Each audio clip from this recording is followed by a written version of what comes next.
Stay away from that man, honey, a mother whispered harshly. Sarah sat quietly under the oak tree, her daughter Emma beside her. Sarah said nothing.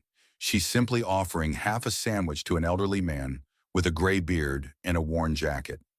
The golden evening light wrapped around the three of them like a fragile blessing. Then a low rumble rolled across the park. Helicopters appeared over the treetops, breaking the peace. A high-ranking officer marched forward, stopped in front of the elderly man, and with a sharp salute said, "Sir, we've been searching for you for 15 years." Sundays had always been sacred for Sarah Bennett and her daughter Emma. While the world rushed on with its endless noise, Sarah fiercely guarded these few quiet hours each week, a small island of peace carved out just for the two of them. As a single mother and a third-grade teacher at Willow Creek Elementary, Sarah's days were usually packed with lesson plans, grading papers, and grocery lists scribbled in the margins of her planner. But Sundays were different. Sundays were for slowing down, for homemade sandwiches, for sharing laughter that didn't have to compete with the buzz of screens. That afternoon, the sun poured like honey across Riverside Park, bathing everything in a soft golden glow. A warm breeze danced through the oaks, and the sound of distant children's laughter floated through the air.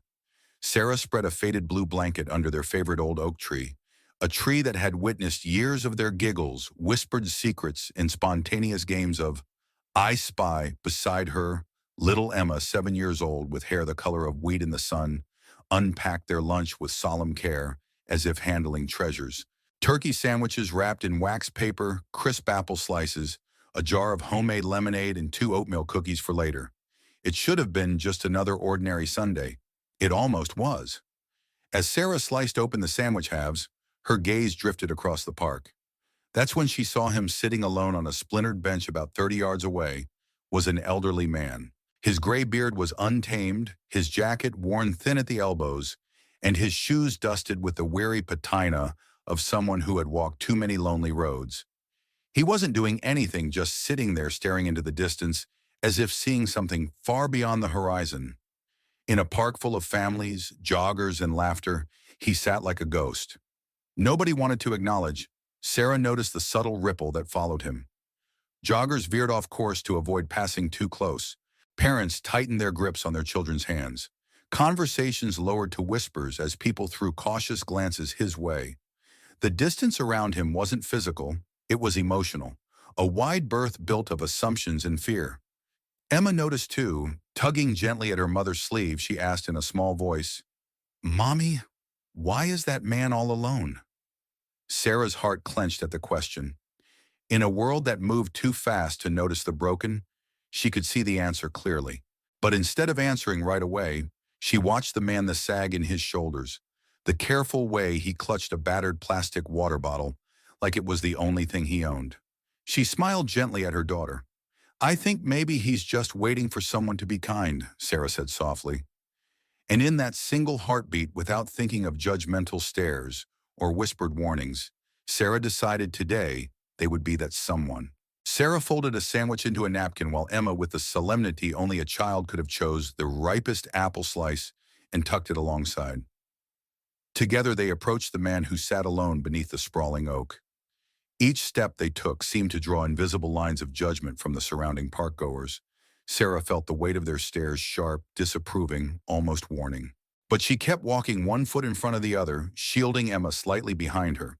Not out of fear, but out of something more fierce, defiance. As they neared, the man lifted his head, his eyes, a stormy, piercing blue, locked onto Sarah's with a guarded, almost defensive look. He seemed to brace himself, as if expecting harsh words or a demand to leave, but instead Sarah knelt carefully to his level and offered him the simple, humble bundle of food. "We have more than enough," she said, her voice calm, unwavering. "Would you like to join us?" The man blinked as if unsure he had heard correctly. His roughened hands hovered over the offering for a moment before he accepted it.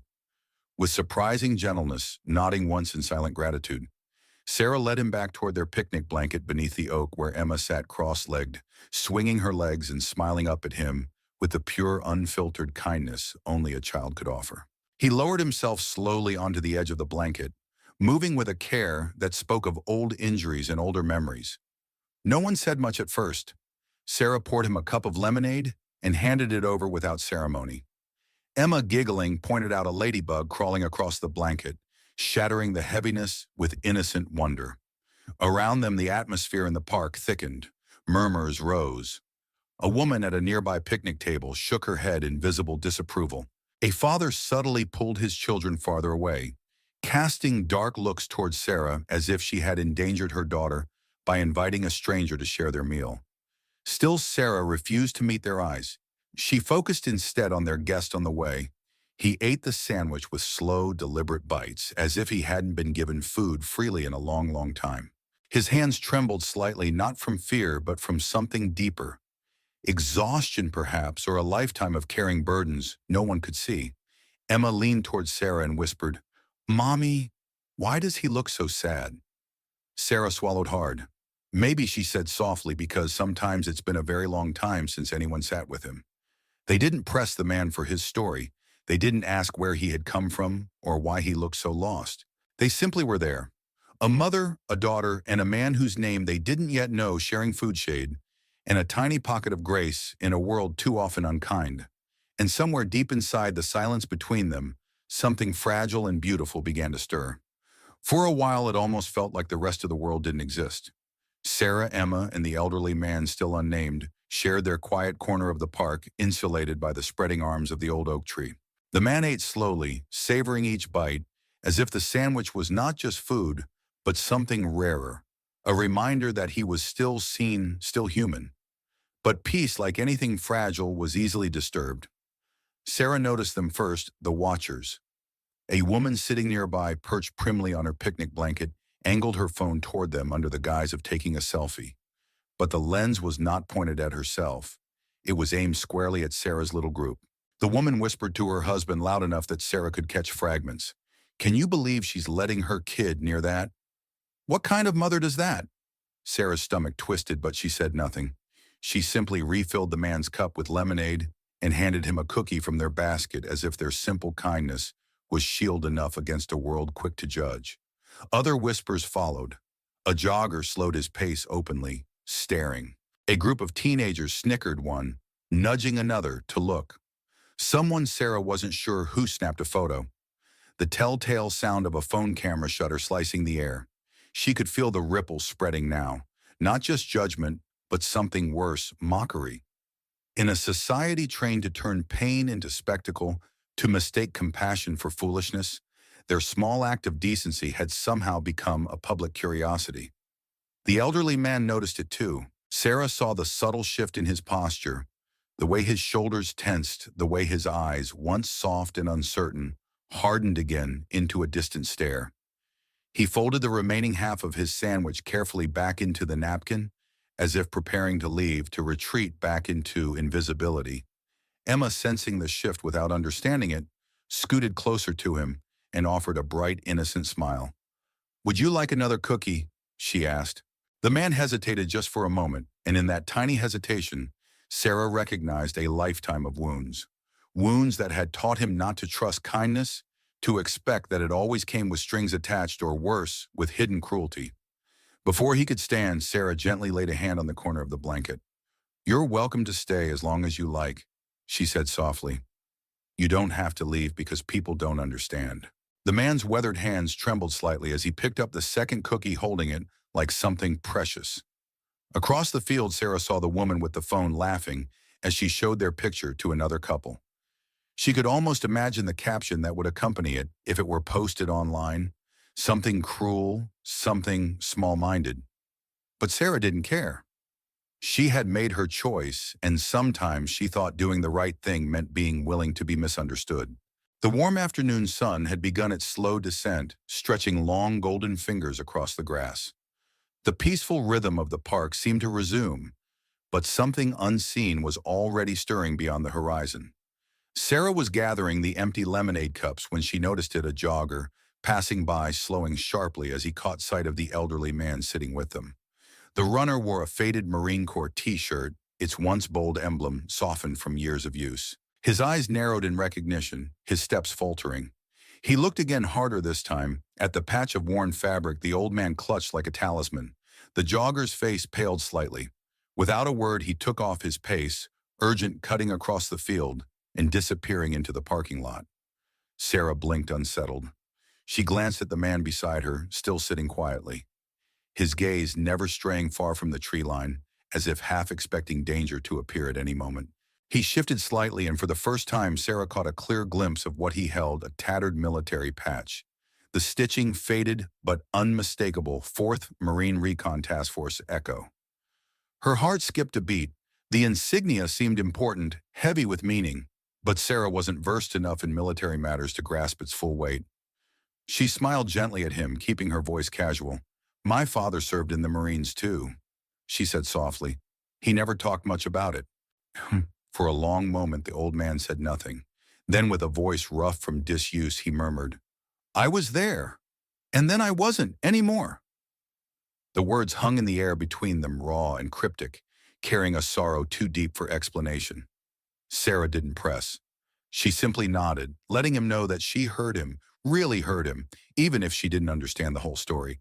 Meanwhile, across town, the jogger had already posted a hurried message to a private veterans group. Possible sighting, Task Force Echo Patch, Riverside Park. Glendale unconfirmed but unmistakable. The photo taken without their knowledge by the mocking bystander earlier had already made its rounds on social media, first as a cruel joke. But among the closed circles of military men and women, the reaction was instant and electric.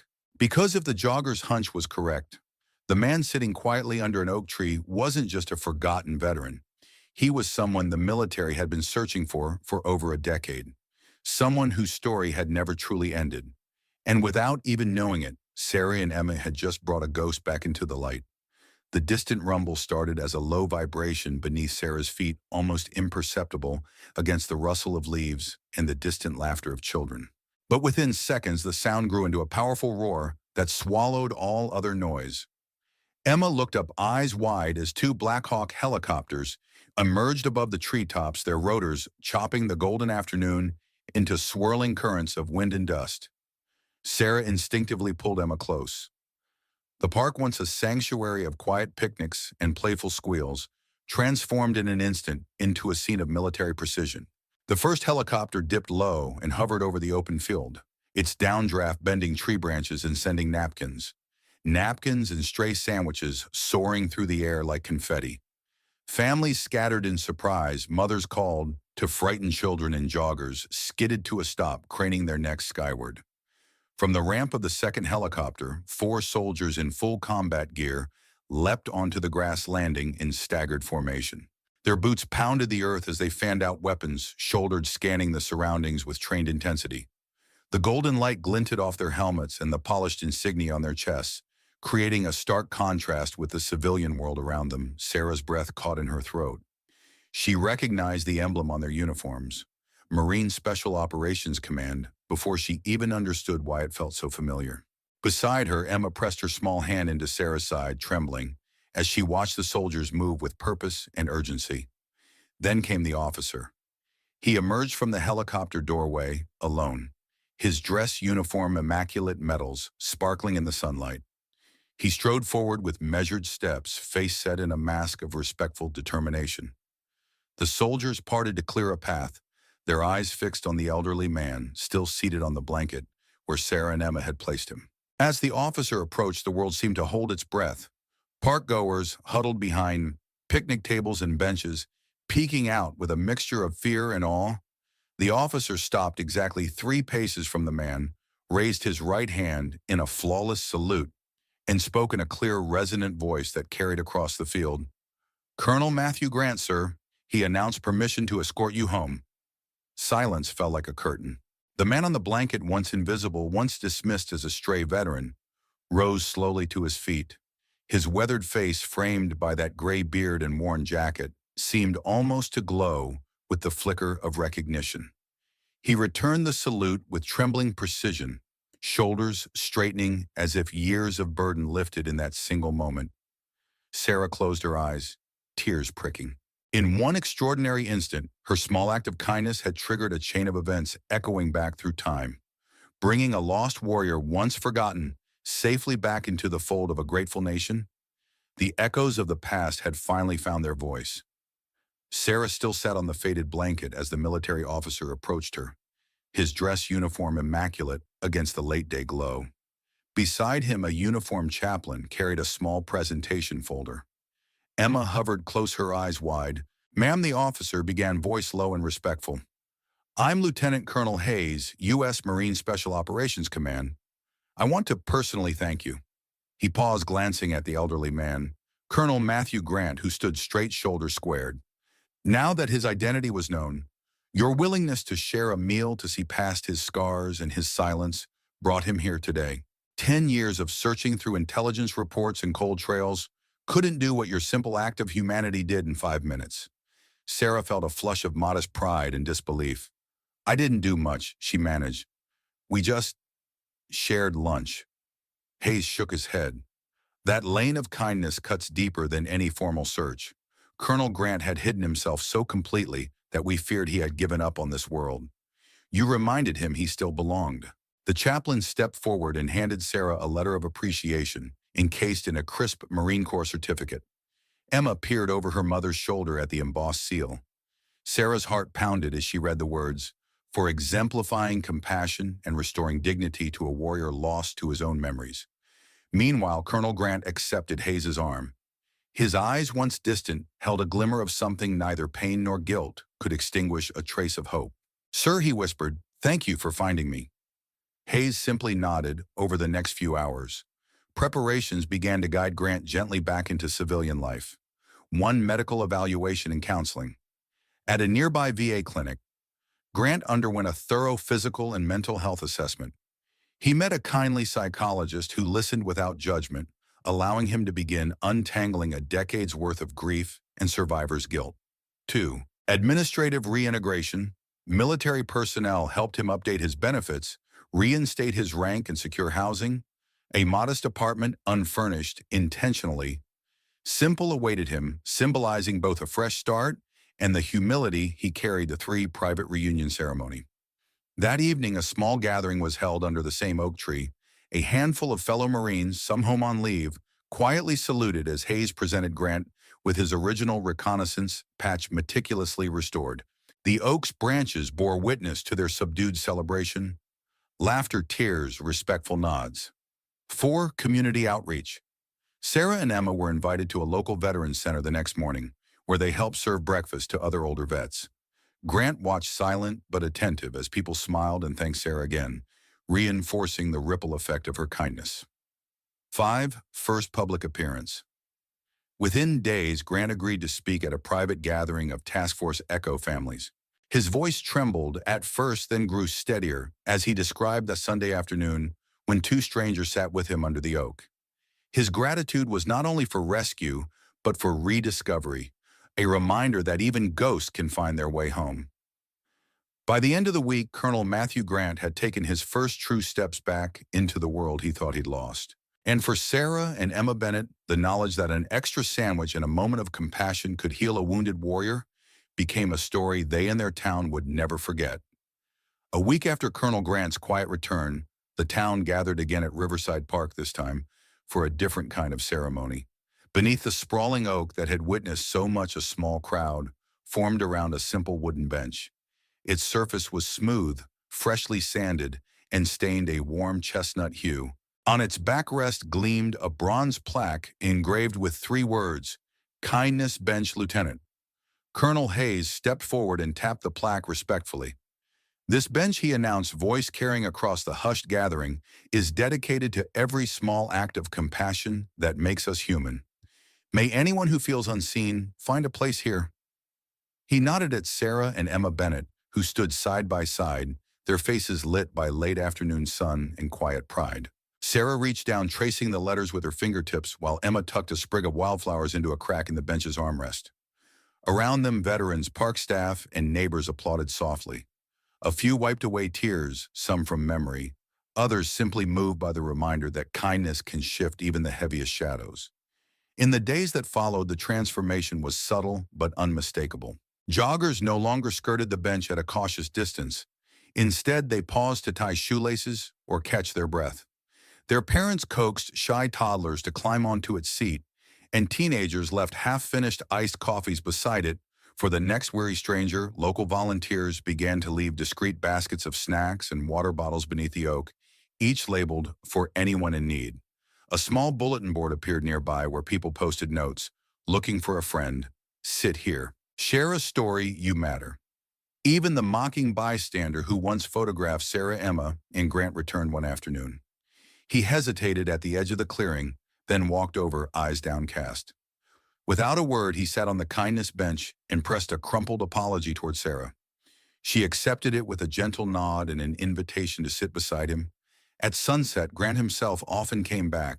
He would rest his weathered frame on the bench, gaze up at the oak's twisting branches, and allow himself to feel seen rather than hidden. Sometimes Emma slipped him a cookie, and Sarah poured lemonade into a thermos for him to take home. Over time, Grant found himself smiling more easily. The park, once a place of whispered judgments, became a living testament to one mother's choice. Each person who sat on the kindness bench carried its quiet message into the world that every soul, ghost, veteran, stranger, child deserves a place, a moment of shared humanity beneath the shade of an old oak. A few days after the dedication of the kindness bench, Sarah discovered a plain envelope tucked into the crook of the oak tree's trunk. Its handwriting was tidy but unfamiliar. Inside lay a single sheet of cream-colored stationery, and nestled in a small cloth pouch, a delicate charm shaped like an oak leaf. Sarah unfolded the letter, "Dear Sarah and Emma, I have spent the last 10 years believing I was completely alone, lost to the world and to myself. Your willingness to share half a sandwich and a moment of genuine kindness reminded me of who I once was, a Marine, a husband, a friend. In that simple act beneath the oak, you reawakened a sense of belonging. I thought I'd forfeited forever. This oak leaf charm is a token of my deepest gratitude. May it serve as a reminder that small gestures can carry the weight of entire lifetimes. Because of you, I have begun to heal. Because of you, I am home again, with respect and thanks. Always, Matthew Grant." Sarah and Emma exchanged a silent smile as Sarah opened the pouch. The oak leaf was carved in silver, its veins finely etched, an echo of the very tree under which their lives had intersected. The oak leaf symbolized strength and endurance, yet also gentleness and renewal. In gifting it, Colonel Grant transformed the tree's stoic presence into a living testament to compassion's power. Each line in the leaf's design mirrored the countless lives touched by kindness, the veterans who found community again, the bystanders who reconsidered their judgments, and the families drawn closer by a simple bench. From that day forward, Sarah wore the charm on a thin chain, and Emma tied a matching one around her wrist. Whenever they passed Riverside Park, they could look up at the oak and see not only its towering branches, but the ripple of hope it inspired, a quiet, enduring remembrance that one extra sandwich and an open heart can change everything. In today's rush of headlines and busy schedules, it's easy to overlook the quiet heroes among us. Whether it's the neighbor who shovels your walk, the barista who remembers your name, or the veteran sitting alone under an oak tree. Our story reminds us that one extra sandwich, one open seat on a bench, can be the spark that reconnects someone to community and hope. In a world that often measures success in clicks and likes, genuine human kindness still carries the greatest weight. Think about your own life. How many times have you hesitated to offer a smile, a greeting, or help because you feared you might intrude? What if that small gesture became the turning point in someone's day, or even their life? In our modern American towns and suburbs, from church potlucks to neighborhood watch groups, there are countless opportunities to reach out. Whether it's leaving an extra gallon of soup on a doorstep, volunteering at a local veterans center, or simply inviting a lonely friend to coffee, we can all find a kindness bench moment in our own communities. Now it's your turn. Have you ever witnessed or offered a small act of compassion that made a big difference? Do you think today's society still honors its forgotten heroes, or have we grown too distracted? Share your stories and thoughts in the comments below. Your experiences could inspire someone else to take that next brave step toward kindness. Thank you for listening to Sarah Emma and Colonel Grant's journey. If this story resonated with you, please give it a thumbs up. Subscribe for more touching tales and click the notification bell so you never miss an episode. And remember, sometimes the simplest actions, an extra sandwich, a listening ear, a place at the table, are the ones that change everything. We'll see you next time.